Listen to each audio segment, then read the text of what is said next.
Chapter 3. Such are those thick and gloomy shadows damp, oft seen in charnel vaults and sepulchres, lingering and sitting by a new-made grave. On the following day, Montoni sent a second excuse to Emily, who was surprised at the circumstance. "This is very strange," said she to herself. "His conscience tells him the purport of my visit, and he defers it, to avoid an explanation." She now almost resolved to throw herself in his way, but terror checked the intention, and this day passed, as the preceding one with Emily, except that a degree of awful expectation concerning the approaching night now somewhat disturbed the dreadful calmness that had pervaded her mind. Towards evening the second part of the band, which had made the first excursion among the mountains, returned to the castle, where, as they entered the courts, Emily, in her remote chamber, heard their loud shouts and strains of exultation, like the orgies of furies over some horrid sacrifice. She even feared they were about to commit some barbarous deed, a conjecture from which, however, Annette soon relieved her, by telling that the people were only exulting over the plunder they had brought with them. This circumstance still further confirmed her in the belief that Montoni had really commenced to be a captain of banditti, and meant to retrieve his broken fortunes by the plunder of travellers.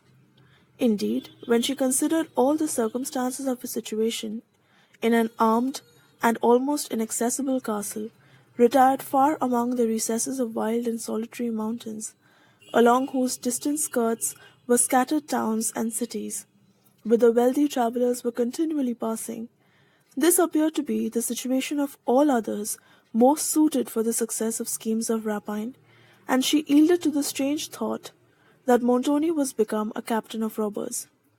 His character also, unprincipled, dauntless, cruel and enterprising, seemed to fit him for the situation. Delighting in the tumult and in the struggles of life, he was equally a stranger to pity and to fear. His very courage was a sort of animal ferocity, not the noble impulse of a principle, such as inspirits the mind against the oppressor in the cause of the oppressed, but a constitutional hardiness of nerve, that cannot feel, and that therefore cannot fear. Emily's supposition, however natural, was in part erroneous, for she was a stranger to the state of this country and to the circumstances under which its frequent wars were partly conducted. The revenues of the many states of Italy being at that time insufficient to the support of standing armies, even during the short periods which the turbulent habits both of the governments and the people permitted to pass in peace, an order of men arose not known in our age, but faintly described in the history of their own. Of the soldiers disbanded at the end of every war, few returned to the safe but unprofitable occupations then usual in peace. Sometimes they passed into other countries and mingled with armies which they kept the field.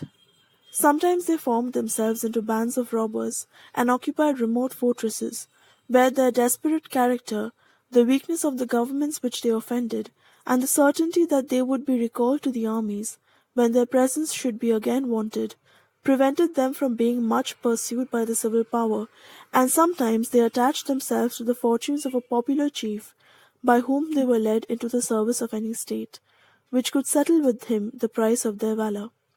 From this latter practice arose their name, condottieri, a term formidable all over Italy for a period which concluded in the earlier part of the 17th century, but of which it is not so easy to ascertain the commencement. Contests between the smaller states were then for the most part affairs of enterprise alone, and the probabilities of success were estimated not from the skill but from the personal courage of the general and the soldiers. The ability which was necessary to the conduct of tedious operations was little valued. It was enough to know how a party might be led towards their enemies with the greatest secrecy, or conducted from them in the compactest order. The officer was to precipitate himself into a situation where, but for his example, the soldiers might not have ventured, and as the opposed parties knew little of each other's strength, the event of the day was frequently determined by the boldness of the first movements. In such services the condottieri were eminent, and in these, where plunder always followed success, their characters acquired a mixture of intrepidity and profligacy, which awed even those whom they served. When they were not thus engaged, their chief had usually his own fortress, in which, or in its neighbourhood, they enjoyed an irksome rest, and though their wants were, at one time, partly supplied from the property of the inhabitants, the lavish distribution of their plunder at others prevented them from being obnoxious, and the peasants of such districts gradually shared the character of their warlike visitors. The neighbouring governments sometimes professed, but seldom endeavoured, to suppress these military communities, both because it was difficult to do so, and because a disguised protection of them ensured, for the service of their wars, a body of men who could not otherwise be so cheaply maintained, or so perfectly qualified. The commanders sometimes even relied so far upon this policy of the several powers as to frequent their capitals, and Montoni, having met them in the gaming parties of Venice and Padua, conceived a desire to emulate their characters, before his ruined fortunes tempted him to adopt their practices. It was for the arrangement of his present plan of life that the midnight councils were held at his mansion in Venice, and at which Orsino and some other members of the present community then assisted with suggestions, which they had since executed with the wreck of their fortunes. On the return of night, Emily resumed her station at the casement. There was now a moon, and as it rose over the tufted woods, its yellow light served to shew the lonely terrace and the surrounding objects more distinctly than the twilight of the stars had done, and promised Emily to assist her observations should the mysterious form return. On this subject she again wavered in conjecture, and hesitated whether to speak to the figure, to which a strong and almost irresistible interest urged her, but terror, at intervals, made her reluctant to do so. "If this is a person who has designs upon the castle," said she, "my curiosity may prove fatal to me. Yet the mysterious music and the lamentations I heard must surely have proceeded from him. If so, he cannot be an enemy." She then thought of her unfortunate aunt, and shuddering with grief and horror, the suggestions of imagination seized her mind with all the force of truth, and she believed that the form she had seen was supernatural. She trembled, breathed with difficulty, an icy coldness touched her cheeks, and her fears for a while overcame her judgment. Her resolution now forsook her, and she determined, if the figure should appear, not to speak to it. Thus the time passed as she sat at her casement, awed by expectation, and by the gloom and stillness of midnight, for she saw obscurely in the moonlight only the mountains and woods, a cluster of towers that formed the west angle of the castle, and the terrace below, and heard no sound, except now and then the lonely watchword passed by the sentinels on duty, and afterwards the steps of the men who came to relieve guard, and whom she knew at a distance on the rampart by their pikes that glittered in the moonbeam, and then by the few short words in which they hailed their fellows of the night. Emily retired within her chamber while they passed the casement. When she returned to it, all was again quiet. It was now very late, she was wearied with watching, and began to doubt the reality of what she had seen on the preceding night, but she still lingered at the window, for her mind was too perturbed to admit of sleep. The moon shone with a clear lustre that afforded her a complete view of the terrace, but she saw only a solitary sentinel, pacing at one end of it, and at length, tired with expectation, she withdrew to seek rest. Such, however, was the impression left on her mind by the music and the complaining she had formerly heard, as well as by the figure which she fancied she had seen, that she determined to repeat the watch on the following night. Montoni on the next day took no notice of Emily's appointed visit, but she, more anxious than before to see him, sent Annette to inquire at what hour he would admit her. He mentioned 11 o'clock, and Emily was punctual to the moment, at which she called up all her fortitude to support the shock of his presence and the dreadful recollections it enforced. He was with several of his officers in the cedar room, on observing whom she paused, and her agitation increased, while he continued to converse with them, apparently not observing her, till some of the officers, turning round, saw Emily, and uttered an exclamation. She was hastily retiring when Montoni's voice arrested her, and in a faltering accent she said, "I would speak to you, Signor Montoni, if you are at leisure." "These are my friends," he replied. "Whatever you would say, they may hear." Emily, without replying, turned from the rude gaze of the chevaliers, and Montoni then followed her to the hall, whence he led her to a small room, of which he shut the door with violence. As she looked on his dark countenance, she again thought she saw the murderer of her aunt, and her mind was so convulsed with horror that she had not power to recall thought enough to explain the purport of her visit, and to trust herself with the mention of Madame Montoni was more than she dared. Montoni at length impatiently inquired what she had to say. "I have no time for trifling," he added. "My moments are important." Emily then told him that she wished to return to France, and came to beg, but he would permit her to do so. But when he looked surprised and inquired for the motive of the request, she hesitated, became paler than before, trembled, and had nearly sunk at his feet. He observed her emotion with apparent indifference, and interrupted the silence by telling her he must be gone. Emily, however, recalled her spirits sufficiently to enable her to repeat her request, and when Montoni absolutely refused it, her slumbering mind was roused. "I can no longer remain here with propriety, sir," said she, "and I may be allowed to ask by what right you detain me." "It is my will that you remain here," said Montoni, laying his hand on the door to go. "Let that suffice you."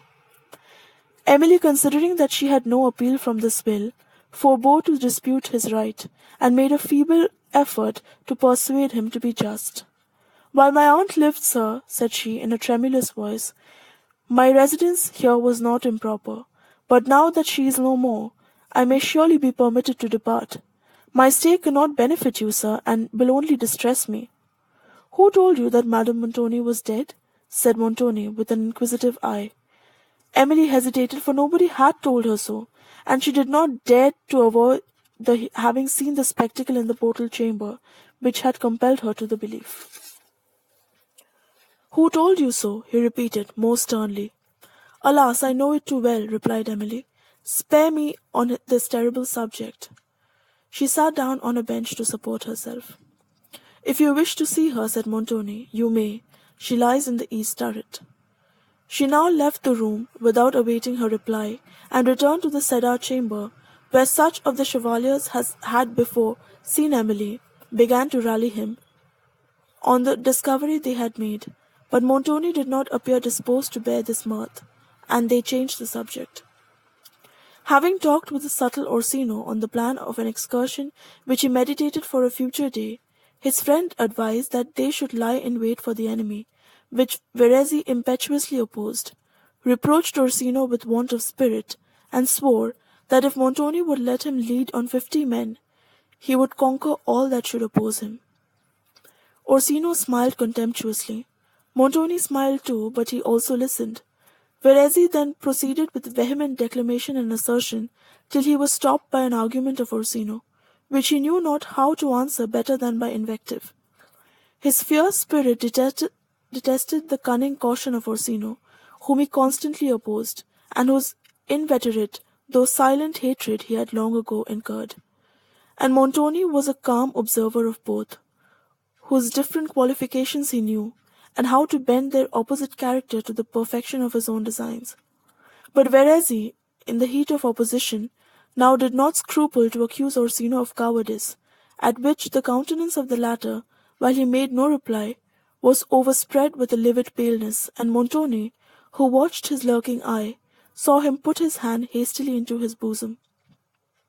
But Verezzi, whose face, glowing with crimson, formed a striking contrast to the complexion of Orsino, remarked not the action, and continued boldly declaiming against cowards to Cavigni, who was slyly laughing at his vehemence, and at the silent mortification of Orsino, when the latter, retiring a few steps behind, drew forth a stiletto to stab his adversary in the back.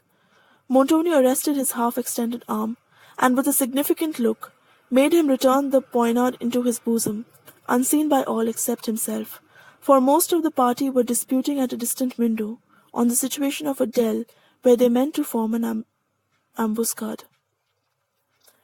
When Verezi had turned around, the deadly hatred expressed on the features of his opponent, raising for the first time a suspicion of his intention, he laid his hand on his sword and then, seeming to recollect himself, strode up to Montoni.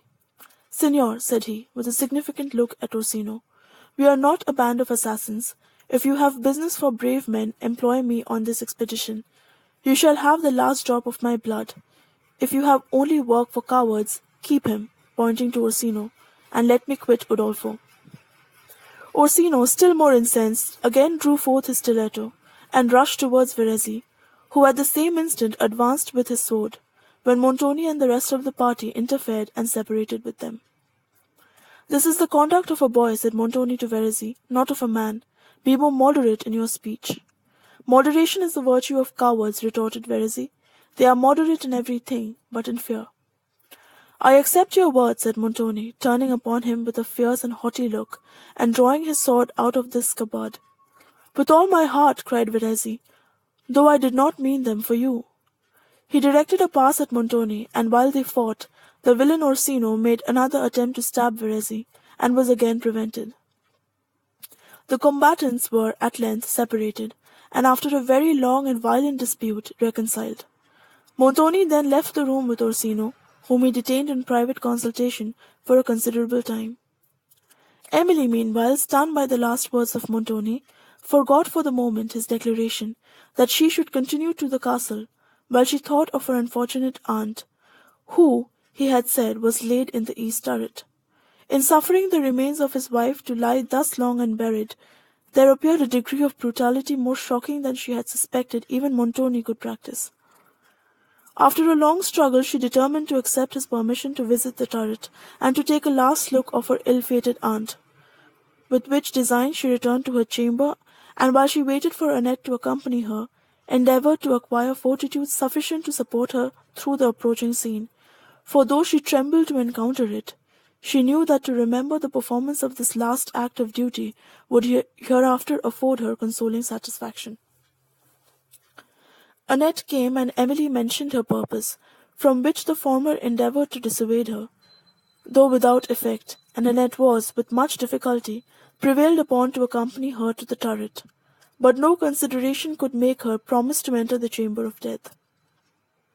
They now left the corridor, and having reached the foot of the staircase, which Emily had formerly ascended, Annette declared she would go no further, and Emily proceeded alone. When she saw the track of blood which she had before observed, her spirits fainted, and being compelled to rest on the stairs, she almost determined to proceed no further.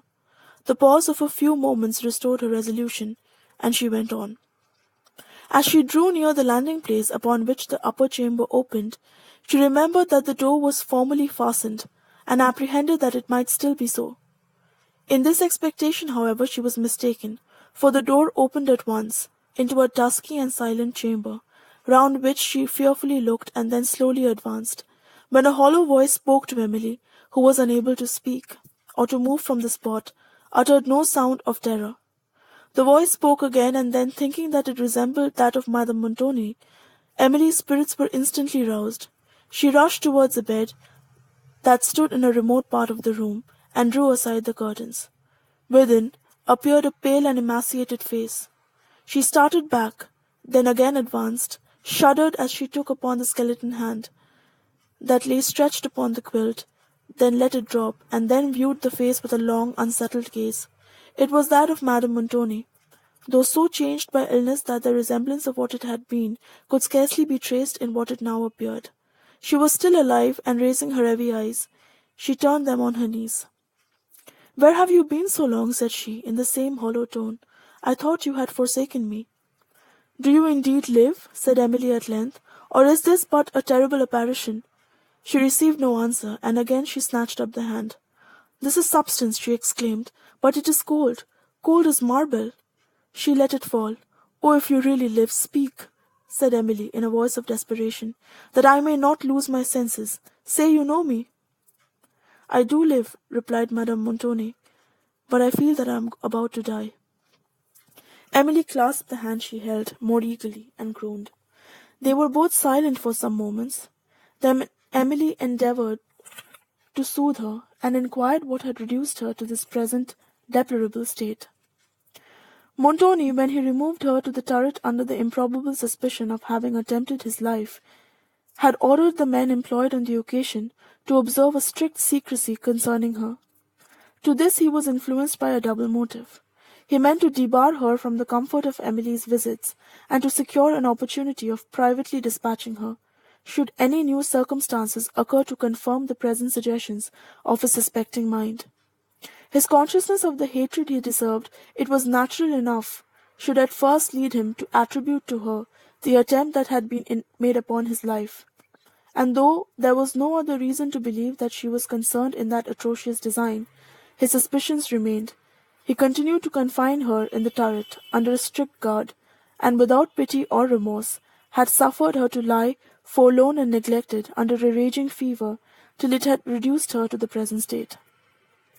The track of blood which Emily had seen on the stairs had flowed from the unbound wound of one of the men employed to carry Madame Montoni, and which he had received in the late affray. At night these men, having contented themselves with securing the door of their prisoner's room, had retired from guard, and then it was that Emily, at the time of her first inquiry, had found the turret so silent and deserted. When she had attempted to open the door of the chamber, her aunt was sleeping, and this occasioned the silence, which had contributed to delude her into a belief that she was no more. Yet had her terror permitted her to persevere longer in the call, she would probably have awakened Madame Montoni, and have been spared much suffering. The spectacle in the portal chamber, which afterwards confirmed Emily's horrible suspicion, was the corpse of a man who had fallen in the affray, and the same which had been borne into the servants' hall, where she took refuge from the tumult. This man had lingered under his wounds for some days, and soon after his death his body had been removed on the couch, on which he died, for interment in the vault beneath her chapel, through which Emily and Barnardine had passed to the chamber. Emily, after asking Madame Montoni 1,000 questions concerning herself, left her, and sought Montoni for the more solemn interest she felt for her aunt, made her now regardless of the resentment her remonstrances might draw upon herself, and of the improbability of his granting what she meant to entreat.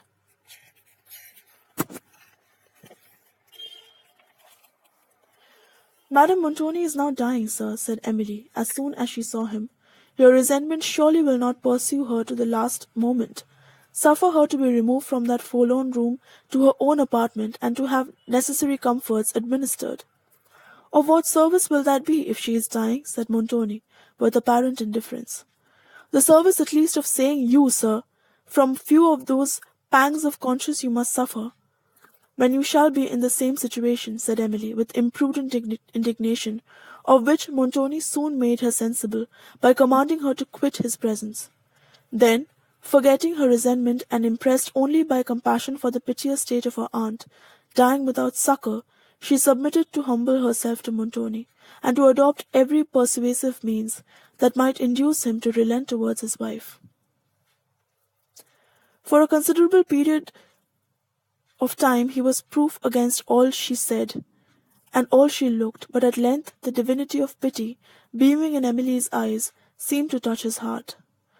He turned away, ashamed of his better feelings, half sullen and half relenting, but finally consented that his wife should be removed to her own apartment, and that Emily should attend her. Dreading equally that this relief might arrive too late, and that Montoni might retract his concession, Emily scarcely stayed to thank him for it, but assisted by Annette, she quickly prepared Madame Montoni's bed, and they carried her a cordial that might enable her feeble frame to sustain the fatigue of removal. Madame was scarcely arrived in her own apartment when an order was given by her husband that she should remain in the turret, but Emily, thankful that she had made such dispatch, hastened to inform him of it, as well as that a second removal would instantly prove fatal, and he suffered his wife to continue where she was. During this day Emily never left Madame Montoni, except to prepare such little nourishing things as she judged necessary to sustain her, and which Madame Montoni received with quiet acquiescence, though she seemed sensible that they could not save her from approaching dissolution, and scarcely appeared to wish for life. Emily meanwhile watched her with the most tender solicitude, no longer seeing her imperious aunt in the poor object before her, but the sister of her late beloved father, in a situation that called for all her compassion and kindness. When night came, she determined to sit up with her aunt, but this the latter positively forbade, commanding her to retire to rest, and Annette alone to remain in her chamber. Rest was indeed necessary to Emily, whose spirits and frame were equally wearied by the occurrences and exertions of the day, but she would not leave Madame Montoni till after the turn of midnight, a period then thought so critical by the physicians. Soon after 12, having enjoined Annette to the wakeful, and to call her should any change appear for the worse, Emily sorrowfully bade Madame Montoni good night, and withdrew to her chamber. Her spirits were more than usually depressed by the piteous condition of her aunt, whose recovery she scarcely dared to expect. To her own misfortunes she saw no period, enclosed as she was in a remote castle, beyond the reach of any friends, and she possessed such, and beyond the pity even of strangers, while she knew herself to be in the power of a man capable of any action which his interest or his ambition might suggest. Occupied by melancholy reflections and by anticipations as sad, she did not retire immediately to rest, but leaned thoughtfully on her open casement. The scene before her of woods and mountains reposing in the moonlight formed a regretted contrast with the state of her mind, but the lonely murmur of these woods and the view of the sleeping landscape gradually soothed her emotions and softened her to tears. She continued to weep for some time, lost to everything, but to a gentle sense of her misfortunes. When she, at length, took the handkerchief from her eyes and perceived before her, on the terrace below, the figure she had formerly observed, which stood fixed and silent immediately opposite to her casement. On perceiving it, she started back, and terror for some time overcame curiosity. At length, she returned to the casement, and still the figure was before it, which she now compelled herself to observe, but was utterly unable to speak, as she had formerly intended. The moon shone with a clear light, and it was perhaps the agitation of her mind that prevented her distinguishing, with any degree of accuracy, the form before her. It was still stationary, and she began to doubt whether it was really animated. Her scattered thoughts were now so far returned as to remind her that her light exposed her to dangerous observation, and she was stepping back to remove it, when she perceived the figure move, and then wave what seemed to be its arm, as if to beckon her, and while she gazed, fixed in fear, it repeated the action. She now attempted to speak, but the words died on her lips, and she went from the casement to remove her light, as she was doing which, she heard from without a faint groan. Listening, but not daring to return, she presently heard it repeated. "Good God, what can this mean?" said she. Again she listened, but the sound came no more, and after a long interval of silence, she recovered courage enough to go to the casement, when she again saw the same appearance. It beckoned her, and again uttered a low sound. "That groan was surely human," said she. "I will speak." "Who is it," cried Emily in a faint voice, "that wanders at this late hour?" The figure raised its head, but suddenly started away, and glided down the terrace. She watched it for a long while, passing swiftly in the moonlight, but heard no footstep, till a sentinel from the other extremity of the rampart walked slowly along. The man stopped under her window, and looking up, called her by her name. She was retiring precipitately, but a second summons inducing her to reply, the soldier then respectfully asked if she had seen anything pass. On her answering that she had, he said no more, but walked away down the terrace. Emily followed him with her eyes, till he was lost in the distance. But as he was on guard, she knew he could not go beyond the rampart, and therefore resolved to await his return. Soon after his voice was heard, at a distance, calling loudly, and then a voice still more distant answered, and in the next moment the watchword was given, and passed along the terrace. As the soldiers moved hastily under the casement, she called to inquire what had happened, but they passed without regarding her. Emily's thoughts returning to the figure she had seen, "It cannot be a person who has designs upon the castle," said she. "Such an one would conduct himself very differently. He would not venture where sentinels were on watch, nor fix himself opposite to a window where he perceived he must be observed, much less would he beckon or utter a sound of complaint.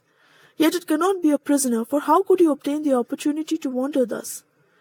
If she had been subject to vanity, she might have supposed this figure to be some inhabitant of the castle, who wandered under her casement in the hope of seeing her, and of being allowed to declare his admiration.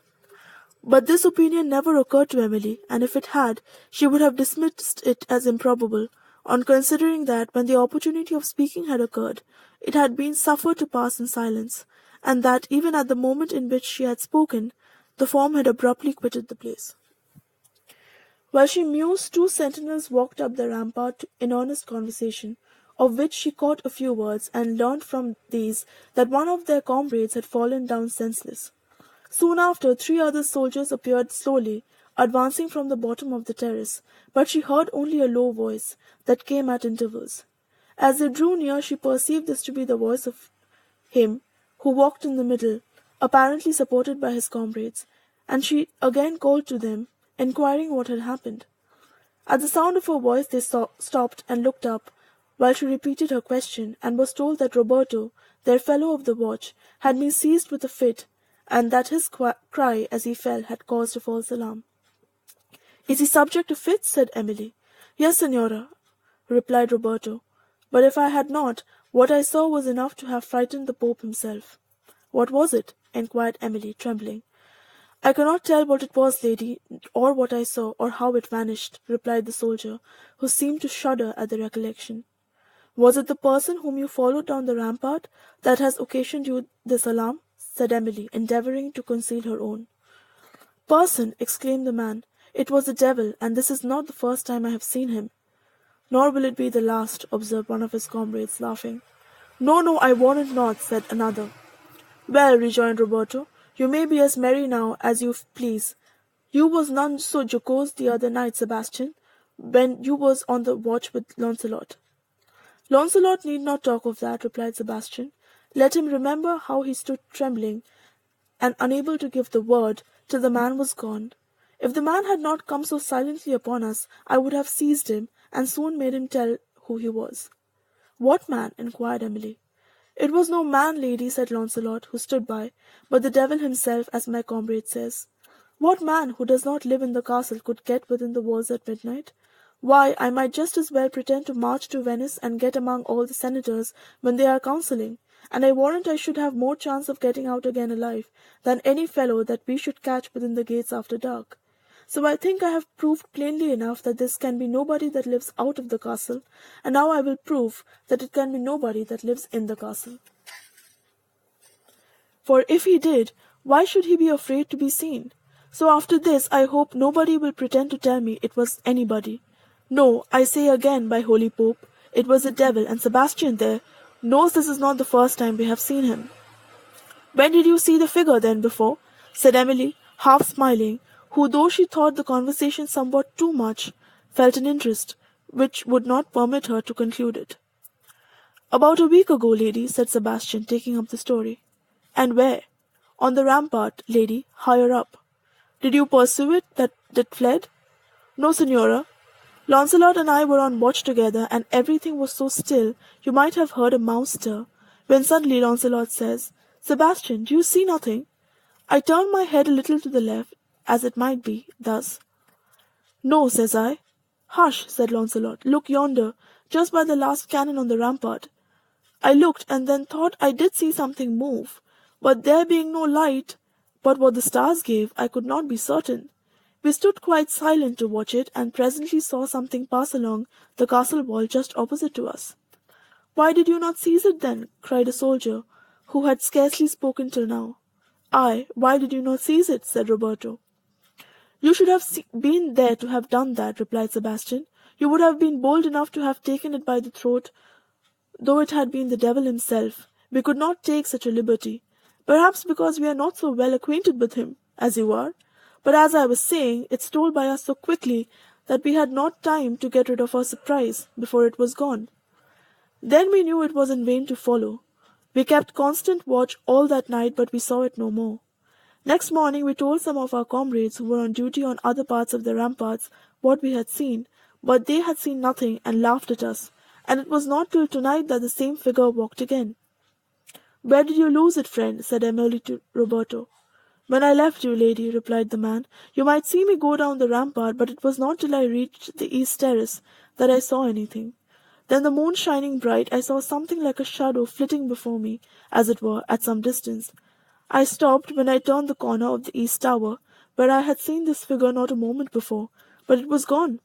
As I stood looking through the old arch, which leads to the east rampart, and where I am sure it had passed, I heard, all of a sudden, such a sound. It was not like a groan, or a cry, or a shout, or anything I ever heard in my life. I heard it only once, and that was enough for me, for I know nothing that happened after till I found my comrades here about me." "Come," said Sebastian, "let us go to our posts. The moon is setting. Good night, lady." "Aye, let us go," replied Roberto. "Good night, lady." "Good night, the Holy Mother guard you," said Emily, as she closed her casement and retired to reflect upon the strange circumstance that had just occurred, connecting with which what had happened on former nights. She endeavoured to derive from the whole something more positive than conjecture. But her imagination was inflamed, while her judgment was not enlightened, and the terrors of superstition again pervaded her mind.